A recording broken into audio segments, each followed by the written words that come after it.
balima magazine Jumali filɛbagaw aw bisimila ko émission mandigani o ye a tɔnabi bi an bɔra an bɛ ka yala yala dugu kɔnɔ ka mɔgɔw ɲininka yala u hakilina ye mun ye IBK ka fanga bilali la n'a jar'u ye walima n'a ma diya u ye aw ni ne an ka jɛ an ko o jaabi ninnu lamɛn ɲɔgɔn fɛ.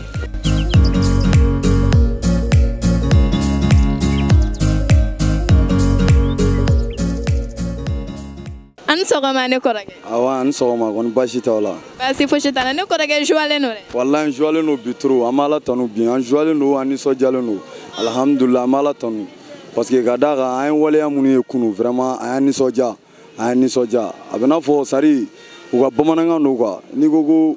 ɲɛ fiyɛntɔ ka tasuma fifa n'a daji ma faga a nunji b'a faga vraiment an nisɔndiyalen don vraiment an nisɔndiyalen don yɛrɛ de. Mais ne kɔrɔkɛ aw nana mun de la yan nɔ sɔgɔmada in na sisan. Bi vraiment an kɔni nana yan alhamdulilah Ala kun ye jagoya fanga min bila an da la Ala y'a ta ka bɔ an da la sabula ka d'a kan président min kun b'an kun n'o ye Ibrahim Boubacar Keita ye 7 ans de pouvoir a ma se ka foyi ɲɛnabɔ a b'an kunna ni dɔ ma fara gɛlɛya kan fɛn tɛ bɔ a la donc an nana ye depuis wagati jumɛn an wulila Imam Mahamudu Diko ani M5 mɔgɔ bɛɛ lajɛlen wulila mais Ala ye biri latigɛ k'o kɛ maliyɛnw wasadon ye an wasara bi an nisɔndiyara bi vraiment an kɔni bɛ yan o de sababu la. Ne fa n'i y'a faamu sisan IBK tagali jagojugu de y'aw ye aw nan'o nisɔndiyalen yɛrɛ yan nɔ sɔgɔmada in na. Vraiment IBK tagali c'est à dire se wɛrɛ t'an ye ka kɛ quoi ni se wɛrɛ b'an ye ka kɛ min ma an nisɔndiya hali bi an m'o kɛ vraiment a tagali diyara an ye a bɛ n'a fɔ n'i ye donni kasoladen mɔgɔ min kan ka san 100 kɛ kaso la e y'o labɔ kalo kelen kɔnɔ o bɛ diya o ye cogo min na vraiment IBK tagali diyara an ye ten yɛrɛ de an kun dɛsɛra de sinon a kun m'an ka bi yɛrɛ sɔrɔ vraiment an ka sɔrɔsi minnu kɛra sababu ye k'an dɛmɛ nin baara in na a diyara an ye a bonyana ma u sara bɛ Ala de bolo ka se ka cɛkɔrɔba in daga ta ka bɔ an da la o tɛmɛnen kɔ ka bɔ yen kumakan min fana b'an bolo ka se maliyɛn bɛɛ lajɛlen ma an bɛɛ ka fara ɲɔgɔn kan ka fara an ka tenitigiw kan fɛn min ye jagoya fanga waleyalen Mali kɔnɔ o ka se ka dabila fɛn min ye Faransi ka mara ye an kan o ka se ka dabila fɛn min ye CEDEAO ye an y'a yira CEDEAO la k'a fɔ se tɛ anw ye se bɛ Alahu Taala de ye Ala de ye biganw wasadon ye olu dɛsɛra ko min na anw de kɛra sababu ye Ala y'an dɛmɛ k'o waleya a n'an yɛrɛ ka sɔrɔsiw vraiment nisɔndiyalen don n'an ko an nisɔndiyalen don an tɛ se k'a fɔ ka s'a dan na vraiment nisɔndiyalen don yɛrɛ de. I ni ce ne kɔrɔkɛ. Walayi. An sɔgɔma ne fa. Ne ba somɔgɔw bɛ di. Baasi fosi. Ko ka ɲi. Dɔɔni. Très bien. Ne fa ye joualen don dɛ. Kojugu walayi kabi kunu ma sunɔgɔ yɛrɛ. An. Sila Ala wele dɔrɔn de la. Walayi. O de la e nana yan sɔgɔmada jo. Ka kelen kɛ i ka ye yan. Alhamdulilah. Ayiwa ne fa ye joualen don yɛrɛ de. Sisan an bɛ k'i ɲininka IBK tagali a diyara wa walima a ma diya e ye. N ko ma sunɔgɔ n sila ka Ala de wele Ala min ye nin fanga jugu in ta ka bɔ an kunna an bɛ Ala de fo Ala de bɛ se sinon IBK tɛ se dɛ fanga in kun kalifala Ala de a hakili la ko Mali y'a ta ye nka bi a y'a dɔn ko Mali t'a ta ye voilà. Donc a tagali ni nisɔndiya ni fɛnw an nan'o de manifester yan nɔ. Voilà an bɛ yan o de kama vraiment an bɛ an ka sɔrɔsiw fo an b'u fo jamana si la presque an b'a fɔ ko coup d'état an b'a condamné mais Mali la bi an y'a ye coup d'état an y'a soutenir de donc an b'an ka armée kɔ voilà. I ni ce ne fa. Merci beaucoup. An sɔgɔma ne ba. Hɛrɛ sira. Ne ba kori baasi t'i la. Baasi fosi t'an na yan. Ne ba an bɛ ka yala yala dugu kɔnɔ ka mɔgɔw ɲininka yala IBK ka fanga bilali a diyara e ye wa walima a ma diya i ye. IBK ka fanga bilali diyara an ye dɛ surtout an musow an k'u sɛgɛnna dɛ le 5 anw bɔra IBK y'a da an kan yan le 19 anw bɔra IBK y'a da an kan yan o don na bɔli u nana mɔgɔw gazer yan u taara mɔgɔw faga imamu ka yɔrɔ la ka mɔgɔw faga ORTM kɔnɔ ka musow faga assemblée yɔrɔ la a bɛɛ ye ko IBK ka fanga bila ye ni mɔgɔw jɛra k'i sigi ni mɔgɔw ko ko a jɔn ko ala an t'i fɛ bilen i tɛ fanga bila hɛrɛ la mais a tɛ sɔn ka fanga bila k'a kɛ kɛlɛ k'a kɛ mankan ye k'a kɛ kɛlɛ k'a kɛ mankan ye maliyɛn dun ye mɔgɔ dɔ ye maliyɛn mana a bɛ mɛn a ma wuli mais ni maliyɛn wulila a tɛ jɔ dɛ an musow n'i bɛ fɛ ka muso sɔrɔ se a den ma dɔrɔn n'i sera muso den ma o y'i selen de ye muso ma a y'anw denw faga anw fana ko tant que anw denw sara alamusa min n'o ye sini ye an bɛɛ tun bɛ saya sini parce que an bɛɛ tun bɛ n'an denw kɔ yan nɔ donc Ala de ka teliya ka ciden n'i ko k'i ti fara mɔgɔw tɔnɔ hakɛ de ka bɛ se barika la hakɛ de wulila ka jɔ a kɔ sisan a diyara an ye bi a diyara an ye sini an kɔni an ka devise de kun y'o ye Ibeka kata anaka gouvernement déjà que au kera a to o yu ka faire ne opinion internationale na uja clé kana boya fiye kana chia san kana na an sogomani fa aba rasra ne ba ere alhamdulillah ne fa amega na boga mogo nyininga na suru ibega tagali ajare mogo yobe na majaye ere fle jolen fle ne yoram na ajari wa wan ma majaye alhamdulillah ala gambe so ma daba même président fo ne to kala sanjiko jeunesse M5 RFP coordinateur commune 6 o an yo jeunesse RF na ko nana am mu mawna bon d'abord ma RF fona aga yingalla na wulu ka jola pour que jama donga sika information soro bon ne boloni ko to yininga ni ko mo la na dumne ga fa abi ko me ga yingalin yo ode quoi am romna bi ko ref manna bon alhamdulillah bi am romna bi am faram alna war so dimati ga dun akay parce que on me mungo o nyana bara quoi parce que mal gouvernance mun me andala no e jamna re mara ko jugu am saka fo bi o tabula andara am idegala taga je ko che aya daba kundore kama o kuye muye mo mena ibega ko fe fo fana ga do ko nama jamna en laganye min gara ibegala o yon se defana na ka alela donc ama ibega ta ko ibega commandant wala ma ko no ko ay nyango ko ay hasiri no ote aya la ta garaka accès tambro à l'éducation accès tambro à la santé donc accès tambro fouy la jamna nor konté on en parle plus donc o règlement adressera aya la ta niga kuma famne fa kunte siga solution fo apporter ore la ya souhaiter akataka boye yere mogo wala ne ba islamiyaro ko wa tasmu bi hablillah jami wa tafarraku ko ay alaga jurban klem na na fara aya ngini anga kumane parce que armadi la communication est très important M5 ya yini ga kumane amason ku lame ay jon lame les européens union africaine CEDEAO oluma le sigio on est à Siano 2013 la campagne kai au grand benano mais allez na kanango ani anga kuma jamna diala jamna ka se a gérer gagner moi son ka on la main atra digida européen on est quand alors du menabi est européen y aller dembewa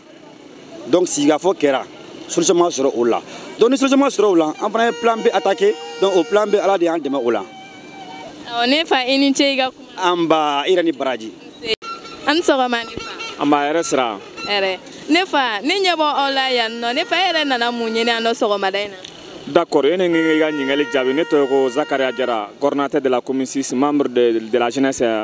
de RFP en fait ambe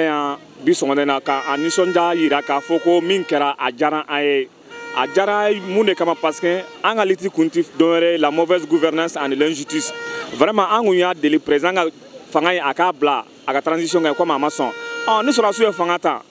anga sura su dodo u fana deguno kumuga ulu fana ode ira ka foko ni population ngo mi ulu fana tugu population ngo wora ma enfana nana ko soutenir ambuko mais ama est réservé vraiment parce que anga lititu doere la mauvaise gouvernance et l'injustice ode ga bam mali kono awone fanyiga kuma famia ibega tagali a jaraw ye kase degere jumema ibega tali a jaranye yere je dis bien a jaré mais ama réservé munde kama parce que a tarabi ama gna a préparé parce que changement na a ko changement nga damna a la folo na a changera je suis sûr et certain nga dirigeant va changer a jaré jumena kama parce que au moins anguye la nyini minina fait ama soluma mo na le tara ama alhamdulillah rabbil alamin maintenant transition mina sans pression na bi ke mo na transition dirigée vraiment jamana ya ga bo dinga kono parce que bibi na bebardon centre ni nord city anga sura su bolo n'importe quoi au rebega ke mais maintenant en transition vraiment en transition mo a parce que anga bala parce que anga liti doye quoi vraiment mo mbeka di anga armée pour que transition ga gérer gagner quoi ini chene fa merci beaucoup anga ba fo vraiment ga barla ala kan son sababla vraiment amina ya rabbi an sogoma era sira torojde magazine jumali mogole do amega yala ga mogo nyinga yala jamala kuntigi ga fanga blali a jari wa wal mama jay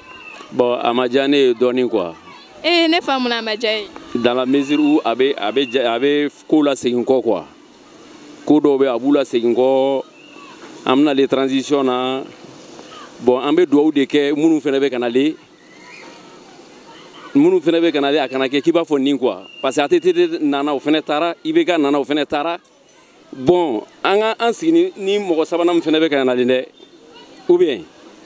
donc ne fa era kumbolo malion kunga ibega to akunga ga mandat to la ba ore kun ya solution ya wala ore kon kun kadne parce que ne kun finye quoi ore kun kadne ima a famia u nga to aka ka mandat la ban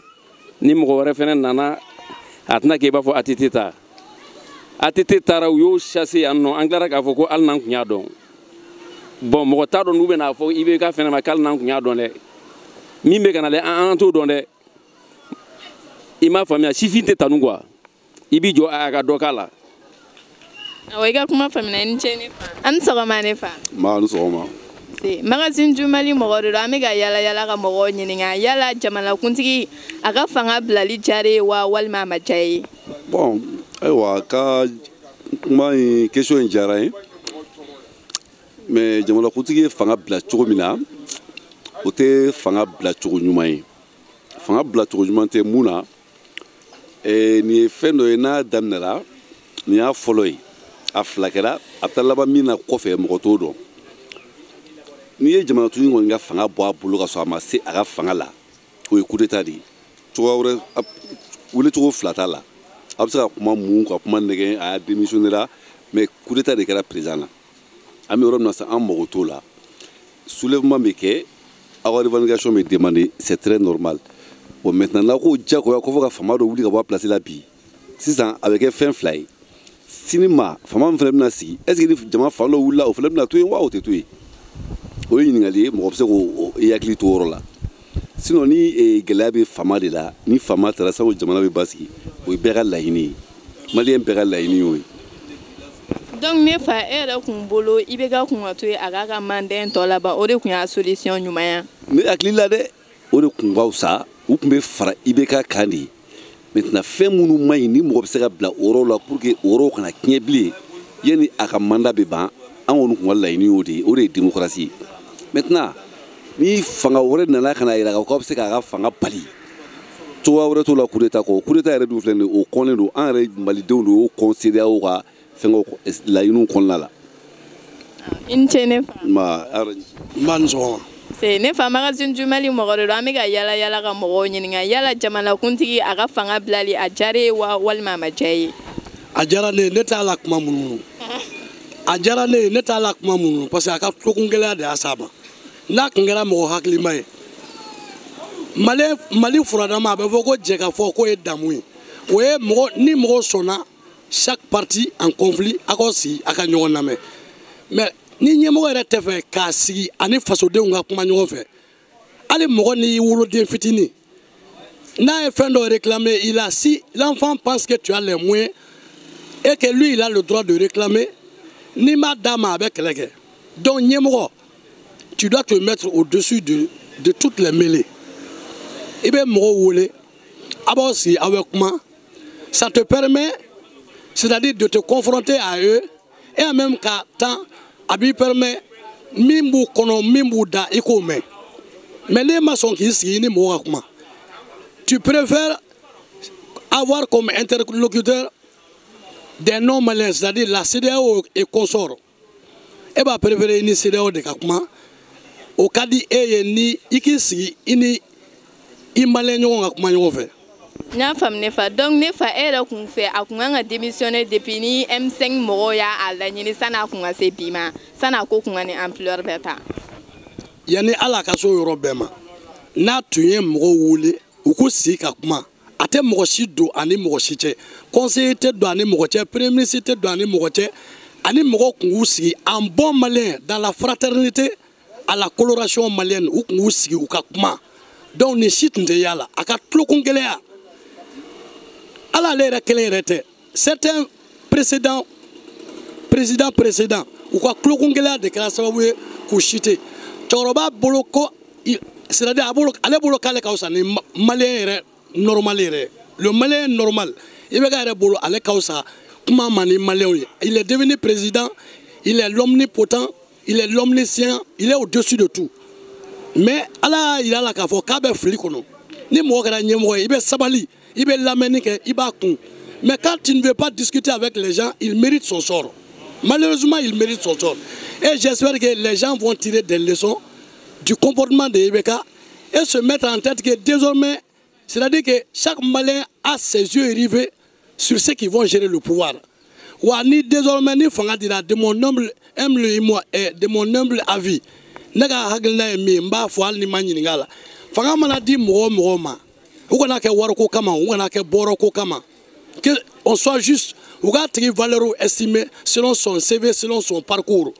Ka jatimine ka bla barala ka tando dama kisi ka flek ka to ka évaluer il va voir Alassane Ouye minke parce que maintenant il faut se réveiller, c'est-à-dire que les vieux lions là tchoroba koronunu à 99% ou ka bedaga bondala, c'est-à-dire les mettre au placard dans le respect ou bla placard là ou tel nini ou tel gossi mais il bolo be boila parce qu'il y a mangutu mi laisser jamana ye o mangutu mais tchoroba teneni mais abat où est ta coupe la placard la cour arrangé comme des vieux dossiers quand je nous jatimine mununga parcours kan par n'importe quel jeune ka jamana doluma pour vraiment jeerom na sa nga bon tola de bolo mangale torobaga ngulo gelea de ni sama c'est bien fait pour lui magazine du Mali mogore do amega yala dugu kono ka mogo nyinga yala u akilina mu e jamana kuntigi ga tagalla yala atagali ajari wa walma majaye. Bon, bifo, bilame bagaw befo, bi baraganyon befo. Jamana kuntigi ka tagali a jara malion be parce que nta chien foloy mo be bo ka fo akata ou bien ukana ukakuma. Si na kun sonolu ma ou bien ka son mo ka sigi ka kuma ma an kunte seni yoroma mais alhamdulillah ke ka berebe a yerema e o kele ne fene tarana parce que jamat se ka bo ka foko karsa ni dabla ou bien kanani ke ebe ko ke eta dabla nanga kuma ete so oma anga sigi ka foka benge ete so oma donc na manya mungo koni o tagali jarane a jara ala ne fanyi ga kuma be ni che mbanje se an so ma ne koroge wa sabane to koni ko be to godi ko kayno ne koroge magazine du Mali mogori do amega yala ka mogo nyinga yala u akilina muye president nga fanga blalila yala ajare wa ou bien amaja e tiara la président ngatali amorom na ndingte solution folo mais atara fene tan nyana fene tanto donc président prom fene bena o fene na famu na kan baraga na ma baraga nke bon malien refleni malien nga juga ere ma quoi malien ni ya donta ya boron fonta donc yi bega solution tiara le ka président ere ne ka président atitidi tendo gore malien na re mais tiara ni chrétien mais no me ngoni malien on fait koni tiara la koni président genge banunu nyemo genge banunu anga jatemne anga do bola tento parce que mo chama me no we kelen fona we rega kelere dun ko ba ira ko ambega kelere mali be orom na bibina abegera entrego kelodi bon on de jeune munu fleni ou ta wakelini wa fleur dans on ma donc en kungolo ni fon salo donc en fene be bo ka da gawuru ni fon fili am ta yoro dakari mais ni nyamo ko ngol ma nyako fe ko ni am be bore mais au lieu de clé dom fene ga venir ni fon préparer donc ou dom la liberté ou la ou bla ta franchir ou bla ta Amérique bon on est bien en ron nous na il m'a fait moi donc en retard donc ça me mu yere ga tuguni donc ne koroge ni ga kuma famia e yada kun akilina kun yi président kun wato e akun aga san saba en toke o de akilina mais ni kun jale ere ma président ere ta kuma se folo ere kun ga manen ke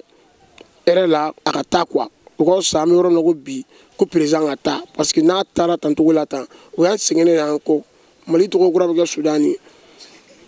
donc ami ro na bibi na cher la président talim ta arranger al doni président ere ta la fesse dans bo jonem na li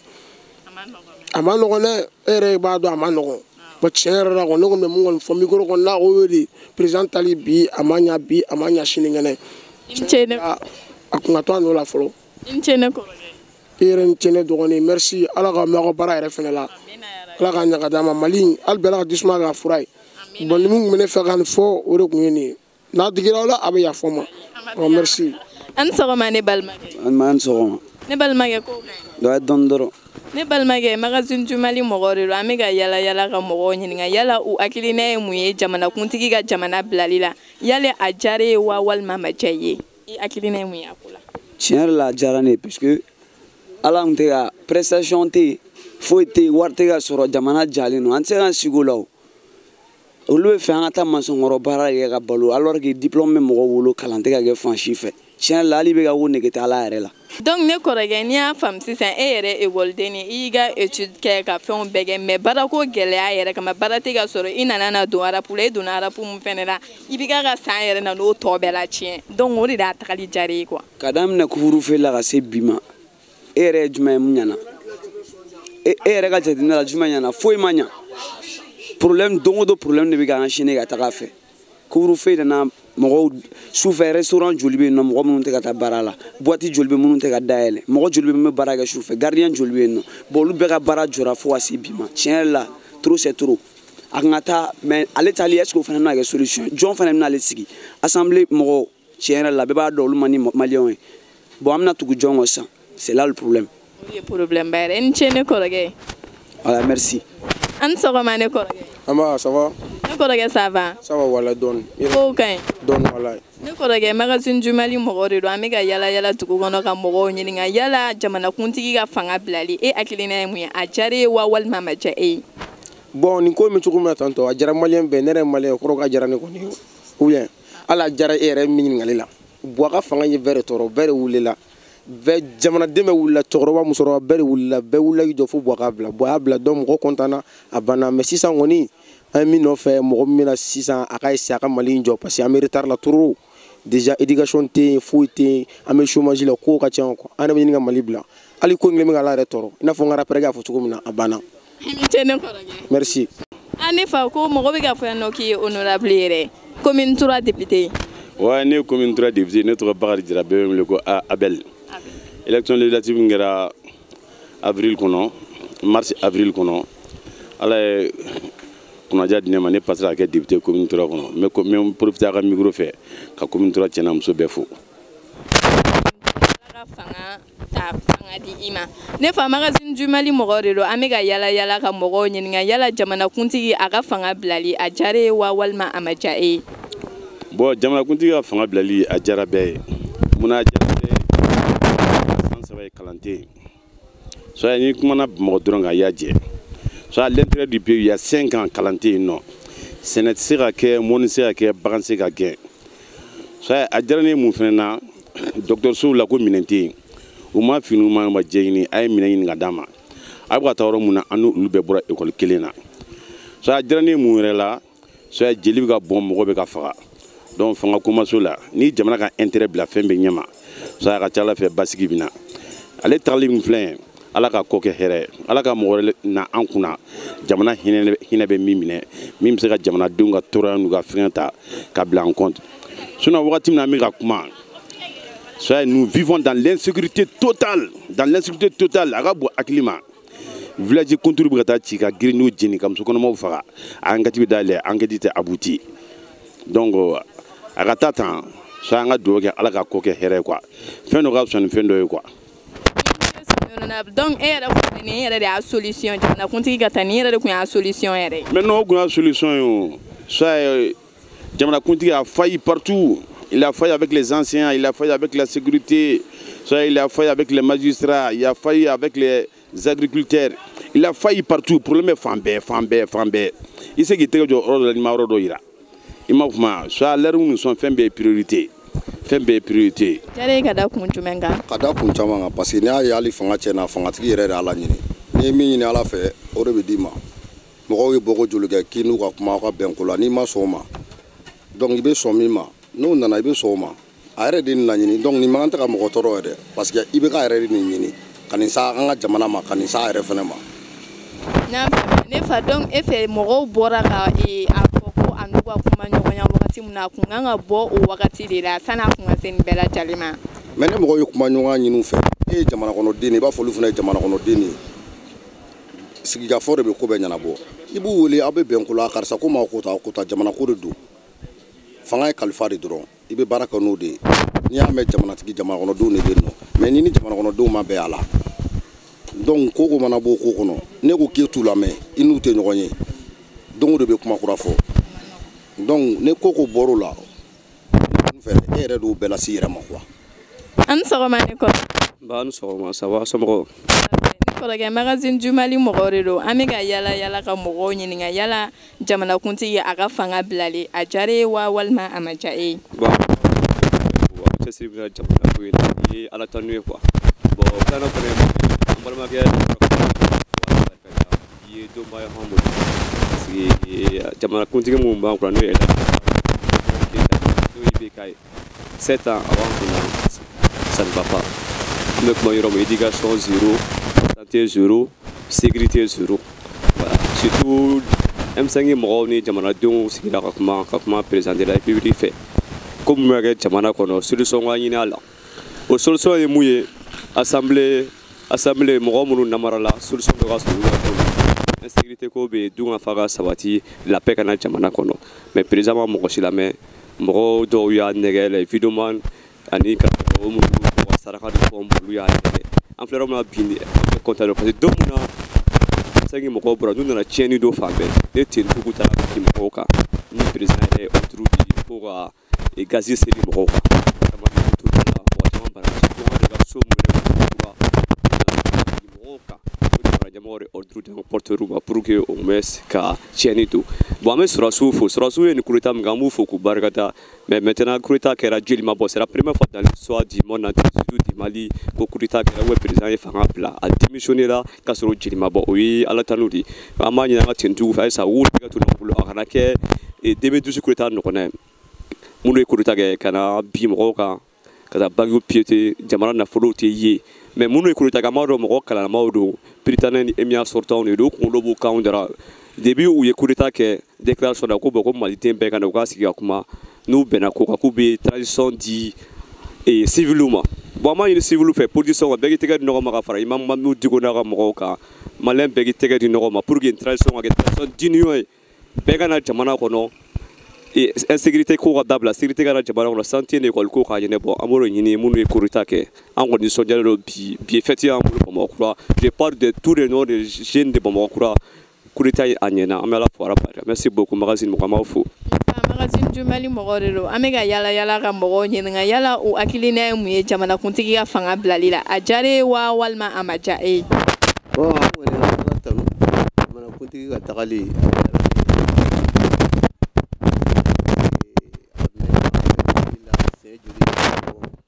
ko caman bɔra olu kɔnɔna na maintenant bon an ma mɔgɔw lamɛn donc ala kirila la a kɛra tanu bon o kɔni a kɛra jolibɔma k'a la o kɔni diyara mɔgɔw ye kosɛbɛ quoi an bɛ ala tanu ka ala fo o la quoi halisa ala ka hakili ɲuman di mɔgɔ fɛn fɛn bɛna sigi jamana kunna bon a kɔfɛ ala ka hakili ɲuman d'u ma u ka se ka jamana minɛ ka ɲa quoi parce que k'an kisi ni gɛlɛya sugu min ma 7 ans kɔnɔna na tɔɔrɔ tɛ tɔɔrɔ ye an ye fɛn bɛɛ y'an ɲɛna yan quoi surtout an minnu ye débrouillé sugu kɔnɔna ninnu na bon an sɛgɛnna trop bon a ka régime vraiment a ma k'a ma hɛrɛ ye quoi voilà.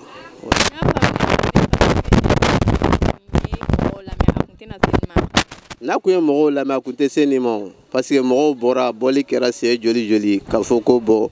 k'a ka fanga bila a ka démission randi n'a kun y'a randi a kun tɛna se nin ma kangariw dara ye k'a ka bila san'a ka kɛ malo ye mɔgɔ caman ye kangari da ye jamana ɲɛmɔgɔw bolo mɔgɔ dɔnnen b'o la mɔgɔbaw b'o la bon artistes yɛrɛ fana b'o la voilà donc conseil caman de dira ma mais a ma mɔgɔ lamɛn quoi o de fɔra k'a fɔ ko n'i ye kuma fɔ a ye siɲɛ kelen a b'a ɲɔgɔnna wɛrɛ kɛ i m'a ye et puis n'i ye min fɔ a ye a bɛ ko wɛrɛ kɛ min ni ka fɔlen tɛ a ka fɔlen yɛrɛ tɛ kelen ye quoi bon o ye jamana ma kuma suli de ye quoi en tant que président i bɛ kɛ kan kelen fɔla de an kun y'a ta n'o de ye et puis an b'a dɔn n'o de ye mais ale a ye kan caman de fɔ an ye quoi an yɛrɛ t'a kan da dɔn voilà tali diyara an yɛrɛ de. Ça va ne kɔrɔkɛ? Ouais, ça va bien. Ne kɔrɔkɛ parle. Ah ok, merci. Cɛ ne kɔrɔkɛ ka jan dɛ e ka ne lajɛ kɛrɛfɛ. Ok, non ala ka kɛ de. Donc magazine jumali mɔgɔw de don an bɛ ka yala ka mɔgɔw ɲininka yala jamanakuntigi a ka fanga bilali diyara e wa ou bien a ma diya e ye? Non bi an b'a fɔ alhamdulilahi kabiri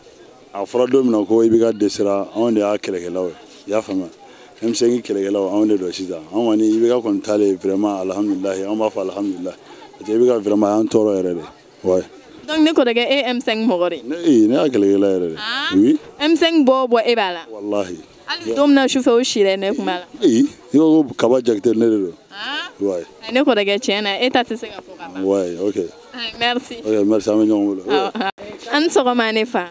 somɔgɔw kɔni baasi foyi t'u la alhamdulillah basi fosi tɛ magazine jumali mɔgɔ de don an bɛ ka yala yala ka mɔgɔw ɲininka yala jamanakuntigi a ka fanga bilali a diyara e wa walima a ma diya e ye jamanakuntigi kɔni ka fanga bilali kɔni diyara anw ye an bɛ kɛlɛ min na kalo kelen kalo fila kalo saba n'o kɔni taara kɔni ni seba ye an kan ka sarakati de bɔ a diyara n ye tɔɔrɔ wallahi ni n ko a ma diya n ye nkalon tigɛ an kɔni bɛ min ɲini dɔrɔn minnu bɛ bi u kana ni mɔgɔ ɲɛnama de mɔgɔ min bɛ mali kɛ mali kura ye an mako bɛ mali kura de la quoi régime fɛn fɛn bɛ yen k'a bɛɛ wɔ yen ka baara kɛ tiɲɛ kan n'i ye baara o baara kɛ tiɲɛ kan wallahi ala b'i kɔrɔta sanfɛ dɛ mais ni baara o baara kɛra nkalon kan ani janfa fo ala k'i jigi de ni an bɛ fanga min na bi a nkalon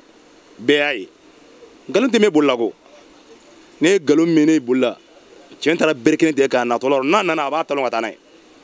donc an kɔni mago bɛ min na o kana ni mɔgɔ dɔ ye min bɛ mali ta ka mali kɛ lɔlɔ ye bɛɛ sanfɛ an ka laɲini o de an bɛ kɛlɛ kɛ mali kɛlɛ de ko n'o tɛ n'a danna ma an bɛna sugu la don o don an b'an da hirimɛ sɔrɔ an bɛ taa so a banna voilà mankan t'a la mais an tɛ ka kɛlɛ kɛ an yɛrɛ an bɛ ka kɛlɛ kɛ mali kɛlɛ de kɛ donc an ka jate la ko n'ala ka diɲɛ inshallah taala an b'a fɔ ka ɲinɛ ala ko mali bɛ jɔ n'ala sɔnna ma inshallah mali bɛ jɔ mali bɛ jɔ n'ala sɔnna mali bɛ jɔ fana mɔgɔ min t'a fɛ ka mali jɔlen ye i b'a ye n'ala taala jɛnɛ n'a ye diɲɛ bɛɛ sigilen bɛ ka mali de la ye n'ala taala jɛnɛ n'a ye an bɛna mali kɛ mali dɔ ye fo mɔgɔw dawula bɛ ban n'i y'a mɛn an bɔra ka taa fan wɛrɛ o y'a yira an yɛrɛ ka jamana man di de n'ala jɔnɛ n'a ye inshallah mali bɛna ja fo mɔgɔw bɛ bɔ ka na mali la ye ko an tun bɛ mali min dɔn kunun est ce que o bi de ye mali ye n'o tɛ an tun bɛ mali dɔn kunun histoire kɔrɔlen na diɲɛ bɛɛ jɔlen tun ye mali bɛɛ tun ye mali dɔ sanfɛla la mais bi ko mali kana bɛɛ duguma an ka fisa ni min ye o b'a da sɔgɔ fɔ an ma mɔgɔ min ka fisa o k'a da sɔgɔ fɔ an ma an ka vraiment o bɛ ka n'i yɛrɛ miirila waati min na o ka maliya la walayi dusu bɛ tiɲɛ de anw bɛ bɔ ka taa diɲɛ jamana bɛɛ kɔnɔ hadamaden kan ka lafiya i yɛrɛ ka jamana kɔnɔ de n'i taara kɔfɛ i bɛ sɛgɛn min mais i bɛ lafiya min sɔrɔ ko bɛ to i ka jamana kɔnɔ o tuma i mun jamana sugu ye vraiment hadamaden kan ka mana i ka so de i yɛrɛ faso i yɛrɛ ye waso yɔrɔ ye o de ye bɔ yɔrɔ ye n'an kan ka waso an kan ka waso ni mali de ye donc an kɔni bɛ dugawu kɛ vraiment minnu ye nin kɛw kɛ bɛɛ lajɛlen an tɛ maa civilisé nin ko la ko bɛɛ y'a seko kɛ bɛɛ y'a seko kɛ donc an bɛ jɛ de k'an bolo di ɲɔgɔn ma k'an kan di ɲɔgɔn ma bamananw ko kɔnɔ joli de bɛ min fɔ ni sansarala kaba dɔrɔn i sago tɛ sɔrɔ bilen donc an ka fara ɲɔgɔn kan an ka ɲɔgɔn minɛ ka kɛ kelen parce que maliyɛn bɛɛ kelen u mana wuli ko siya kelen bɔra min san 100 ni ko an bɛ ka ɲɔgɔn furu fila bɛ fila ta maraka bɛ bamanan ta bamanan bɛ bɔnsɔn ta olu bɛ kɛlɛ cogo di u ka manamanakan dabila ka bɔ an da la quoi vraiment an sɛgɛnna an tɔɔrɔ la an ɲɛ yɛlɛla donc vraiment an ka wuli ka bɔ sunɔgɔ la diɲɛ bɛ wulila sa fo mali n'i sigira ka mali lajɛ vraiment wallahi i dabali bɛ ban de nin jamana ba in diɲɛ bɛɛ kun y'a fɔ ko mali ko banna pewu n'i kun ye mɔgɔw ɲini o kɔnɔ ko mali kɔni n'o ayi mali ko banna wallahi mali tɛgɛ bɛ ala subahana wa taala la tant que k'an t'o bolo wallahi bilahi mali tɛ bi mali tɛ yɔrɔ n'o tɛ an ye coup d'état fɛn fɛn diɲɛ jamana si kɔnɔ maaw sara la mais hali kalama maa waati an ka dɔn ala b'o senkɔrɔ de an bɛ dugawu kɛ hali bi yarabi ala ka mali sankɔrɔta yarabi mɔgɔ o mɔgɔ ko i ɲɛ tana de ye mali ye ko mali ala ka kungo si ma vraiment wallahi kungo min b'i ɲinɛ mali ko donc ne ko ne ala ka i ce ne fa an sɔgɔma ne fa awa an sɔgɔma alhamdulillah jumali mɔgɔ de don an bɛ ka yala yala ka mɔgɔw ɲininka yala o hakilina ye mun ye jamanakuntigi ka fanga bilali la a diyara e wa walima a ma diya e ye ɲininkali diyara n ye o tɛmɛnen kɔfɛ jamanakuntigi a ka fanga bila a diyara n ye kosɛbɛ a nisɔndiyara ka da mun kan jamanaden fanba yɛrɛ tun y'a laɲini a ka taga donc a laɲini na nɔgɔya la a ma se k'a faamuya donc n'a wulila nin cogo in na an bɛ ala fo kosɛbɛ parce que adamaden i nakun ye jamana kɔnɔ de ye ka na jamanadenw nafa de anw de y'an e ta k'an b'i fɛ n'an labanna k'a fɔ an t'i fɛ ne bolo ma se samani na a fɔ dɔrɔn a ka jamana fila bolo ne taara fa tiɲɛ tɛ quoi f'u ka se k'o yɔrɔ de faamuya jamana tɛ fa tiɲɛ ye jamana de n bɛ se ka a ko dilan ne bɛ bila aw ɲɛfɛ n bɛ ko in dilan nka ni n tɛ se k'a dilan fana e ka taa dɔrɔn a dilan b'a kan na n'o fana ma se o bɛ taa fɔ ala k'an bolo bɛn hɛrɛ ma an kɔni an bɛ dugawu kɛ an bɛ ɲɛmaa min sɔrɔ sisan ala ka kɛ ɲɛmaa ye mali kanu bɛ min na a tin bɛ min na hinɛ bɛ min na min bɛ mali fɛ ka tɛmɛ a yɛrɛ ninkun kan n'an y'o sɔrɔ a ka ca ala fɛ an sago bɛ sabati. ala ka dɔn. amina lawa yarabi. an sɔgɔma ne ba. sira somɔgɔw bɛɛ de. baasi tɛ magazine jumali mɔgɔw de don an bɛ ka yala yala ka mɔgɔw ɲininka yala jamanakuntigi a ka fanga bilali a diyara e wa walima a ma diya e ye. a diyara ne ye kojugu yɛrɛ yɛrɛ yɛrɛ de non a diyara ne ye vraiment a diyara ne ye parce que fɛn bɛɛ gɛlɛyara a bolo sogo gɛlɛyara malo gɛlɛyara an yɛrɛ ye feerekɛlaw ye donc mun bɛ sigi sisan n'o sera k'an ka fɛnw nɔgɔya o bɛ diya anw yɛrɛ tiɲɛ yɛrɛ la donc i bɛ ka minɛli diyara an ɲɛ bi a diyara an ɲɛ sini ala k'a kɔ hɛrɛ ala k'o suru an kan. donc ne ba e fɛ ni mɔgɔ kura min bɛna na est ce que o bɛna na se ka na dɔ bɔ baloko gɛlɛya ninnu na. bon non o bɛɛ bɛ ala de bolo sisan nɔ kɛ an bɛ ala de deli ala ka na n'a ka ɲinan ye an ka hɛrɛ bɛ min na ala ka na n'o ye k'o d'an ma sinon a t'an yɛrɛ bolo bilen a bɛ ala bolo an b'an sigi k'ala de lajɛ sisan. amina rabi ala ka dugawu minɛ. amina rabi nse. an ni sɔgɔma ne ba. nse hɛrɛ sira. hɛrɛ. somɔgɔw ne den. tɔɔrɔ tɛ. baasi foyi tɛ. baasi fosi tɛ. magazine jumali mɔgɔw de don an bɛ ka yala yala ka mɔgɔw ɲininka yala o hakilina ye mun ye jamanakuntigi ka fanga bilali la yala a diyara e wa walima a ma diya e ye. ne kɔni a diyara ne kɔni ye parce que jamanadenw bɛ lahalaya mun na a kun ka gɛlɛn ko dɔw bɛ yen u ka fisa ni ko dɔ ye parce que gɛlɛya b'an kan don o don an sigilen don don o don ko gɛrɛfu bɛ an tɛ ka feere kɛ an tɛ ka foyi kɛ fo an bɛ ɲini ka don ko wɛrɛ la nafa t'o si la an bɛ ala deli ala ka mɔgɔ ɲuman sigi an kun na n'an ka hɛrɛ bɛ mɔgɔ min bolo ala k'o sigi an kun na an ka ala deli y'o ye. amina yarabi ala ka dugawu. amina aw ni cɛ ni baraji ala k'aw bolo mɛn aw ka baara la. fanga in kun sera yɔrɔ min na solution kun tɛ président bolo bilen quoi parce que mɔgɔw bɔra u ka laɲiniw kɛ ka revendication kɛ président ma temps d'u ma a y'u bila ka taa majorité voir ɲɛma sɔrɔ ba yɛrɛ fɛnɛ bɔra n'u ma ye a n'u sigira k'a fɔ a n'u bɛ bɛn mun kan a to o fɛnɛ lawaleya quoi CEDEAO nana communauté internationale nana ɲɛnabɔ kunu militaire ye ko min kɛ cogoya min na tiɲɛna a ɲɛna ne yɛrɛ bɛ militaire fo k'a ɲɛ kosɛbɛ parce que fagali ma kɛ a kɛra pacifiquement a démissionné la a diyara ne mais nin t'a a bannen ne bɛ welewelekan ladi c'est à dire règlement de compte ni fɛn kana ye ko in na quoi c'est à dire fanga bɛ militaire minnu bolo sisan u ka bɛɛ wele u ka société civile wele ka imam maaw digiw yɛrɛ wele semasi wele ka dinɛ ɲɛmɔgɔw wele ka tila ka M5 RFP mɔgɔw fɛnɛ wele u bɛɛ ka sigi u ka kuma u ka consensus dɔ kɛ u ka bɛn ko dɔ kan quoi ni Azawadi mouvement de l'Azawadi mɔgɔ kɔrɔnfɛ mɔgɔ ninnu k'olu fɛnɛ wele quoi parce que an bɛɛ maliyɛn n'an bɛ fɛ Mali ka ɲɛ Mali ka taa ɲɛ développement ka na bɛɛ wele bɛɛ ka sigi n'u bɛnna mun kan u k'o kɛ planning ani projet ye vraiment u ka fɛnw ko kɔnɔna la u ka adopter quoi o de b'a to Mali an bɛ se ka bɔ nin. Comme aw yɛrɛ bɔra k'a ye cogo min na an ye mɔgɔw ɲininka jamanakuntigi ka fanga bilali la a diyara dɔw ye i n'a fɔ a ma diya dɔw ye cogo min na n'a diyara aw ye aw kana ɲina k'a like aw ka abonné fɛnɛ an ka page la ka cloche activer walasa an ka fɛn wɛrɛ nataw kana na fɔ aw kɔ aw k'an bɛn a ɲɔgɔnna wɛrɛ ma magazine jumali kan.